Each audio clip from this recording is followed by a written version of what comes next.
কক্সবাজার শহর থেকে ২০ কিলোমিটার দূরে রামু উপজেলা সদর পার হয়ে বাঁকখালী নদীর ঘাট। রঙিন আলো আর উৎসবের উচ্ছ্বাসে মুখর রামুর বাঁকখালী নদীর তীর। প্রবারণা পূর্ণিমা উপলক্ষে প্রতি বছরের মতো এবারও এখানে আয়োজিত হয়েছে ঐতিহ্যবাহী কল্পজাহাজ ভাসানোর উৎসব।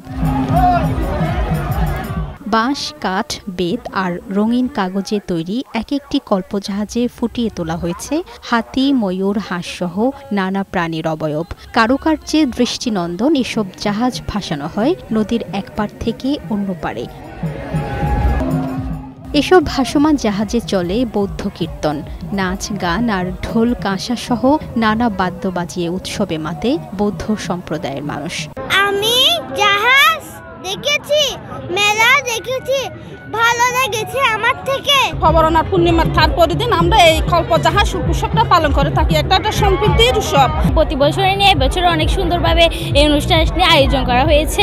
নিরাপত্তার শঙ্কাসহ নানা কারণে অনেক গ্রামে এবার জাহাজ তৈরি করা হয়নি, তবে সামগ্রিক আয়োজন সুন্দর ও উৎসবমুখর হয়েছে বলে জানান আয়োজকরা। এই জাহাজ ভাসা উৎসবের প্রধান উদ্দেশ্য হচ্ছে যত ধরনের হিংসা, বিদ্বেষ, হানাহানি দূর করে শান্তি সমৃদ্ধির পথে এগিয়ে যাওয়া হচ্ছে প্রধান উদ্দেশ্য। ২০০ বছরের ঐতিহ্য আর ধর্মীয় বিশ্বাসের মেলবন্ধনে কল্পজাহাজ ভাসানোর এই উৎসব এখন কেবল বৌদ্ধ সম্প্রদায়ের নয়, হয়ে উঠেছে রামুবাসীর মিলন মেলা। লামিয়া আক্তার, বৈশাখী সংবাদ।